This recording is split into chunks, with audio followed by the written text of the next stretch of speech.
Hello and welcome to the Trinity Stamps YouTube channel. My name is Elyse and I'm one of the design team members. Today I'm going to walk you through making these two cards. They are just clean and simple cards featuring just one image each.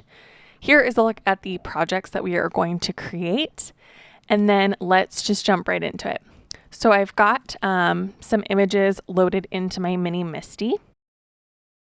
The butterfly image is from the Blooming Bunch stamp set, and the flower image is from the Wallflower stamp set. I am inking these up with some VersaFine Onyx Black onto some Bristol Smooth because I plan on using water-based markers for these. Really funny, for some reason when I stamped these the first time, I lined them up with the top corner of my MISTI, which I never do. I always use the bottom corner. Anyways, I almost stamped it a second time off, but I caught myself. I'm going to do some ink blending on, again, pieces of Bristol Smooth cardstock. I prefer to do my ink blending on Bristol Smooth. I'm using some Distress Oxide inks. So I know that one of these cards is going to have a little bit more of a purple tone and one is going to have a pink tone. So I'm just doing these backgrounds while my ink dries. That is a pigment ink, so it does take a little bit longer to dry. For my pink, I'm using Tattered Rose and Picked Raspberry. These are really fun pink colors. Some of my favorite Distress Oxides for sure. I definitely always lean towards ink blending pinks and purples and blues more than anything else. But yeah, I just love these colors, and you can see I'm using the blending foams to achieve this blending. I prefer to use blending foams when using Distress Oxide inks, but for everything else, I prefer blending brushes. Now I'm going to do the purple. This is Victorian Velvet and Seedless Preserves. I find Seedless Preserves to be more of a warm tone purple, and so is this velvet color. So I find that they work pretty well together. Both of these are pretty far away from each other on the color spectrum. So you could go ahead and use 3 colors, but I was honestly being pretty lazy. And also knowing that these are just going to end up as kind of borders to some white panels. I knew I wanted to add just a little bit of color to these cards. And my favorite way to add color is to do kind of a blended background. So once I've got these blended to where I want them, I'm going to set those aside to dry, go back to my stamped images, and do my coloring. For today's coloring, I am using Tombow dual brush markers. I really love these markers. I get a very good blend with them. So this butterfly is more of my purple tones, and the flower is more of my pink tones. Like I said, I knew I was going to do one card pink and one card purple. Because these images are pretty small and because I'm only coloring 2 images, it really does not take me long to do this coloring.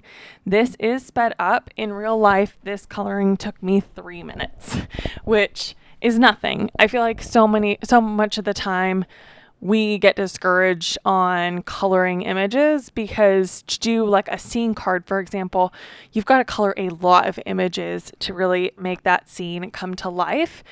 And so I wanted to show just how you could do a clean and simple card and just use one image on each card, but still really make a statement.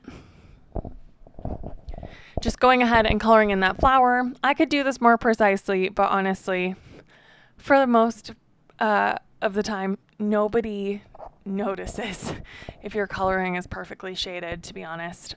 You know, I give these cards out to family and friends. They're just happy to receive a homemade card. So keep that in mind too when you're coloring. It doesn't always have to be perfect.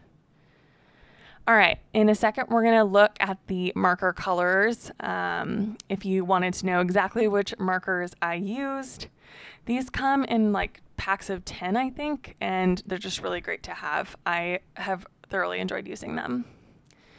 So now I'm just using a 2-layer die to cut out these ink blended panels. I've also cut out some white panels. And now I'm going to go ahead and do some scoring. So I'm just making little frames basically for those images to sit in. This is sped up as well. The width of that card panel, the white, is 3 inches. So I'm just scoring from a 1/2 inch on the sides and 1/2 inch on the top. And then I'm just making about a 2-inch square for these, just so that it has something to sit in. This is far more obvious in real life than it is in the photos. From the Love You Bunches stamp set, I am taking the Hello, just making sure that that is centered underneath that window. And then I'm going to stamp that Hello in the Picked Raspberry and in the Seedless Preserves Distress Oxide ink, just to add a little bit more color. You could also do that in black.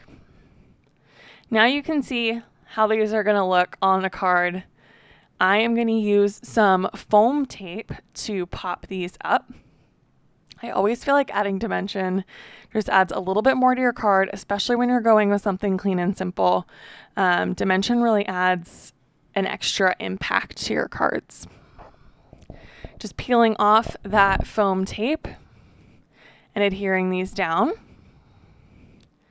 And then we're really just moving on to final card assembly. Just using some foam tape on those white card panels to pop them up onto my ink blended panels. I really love, this is a great way to highlight just those like individual smaller stamps too that come in those larger stamp sets. Using some liquid glue, so I have some time to line these up, and gluing down that ink blended panel onto my A2 size card base, which is made from Neenah 110 pound cardstock. Just going to go ahead and get that centered, and that is the card for today. I hope that you enjoyed watching me make these projects. Really simple and quick video for you today. If you want to see more projects like this, be sure that you subscribe to the YouTube channel so you can see more from the design team. And I will catch you in the next one.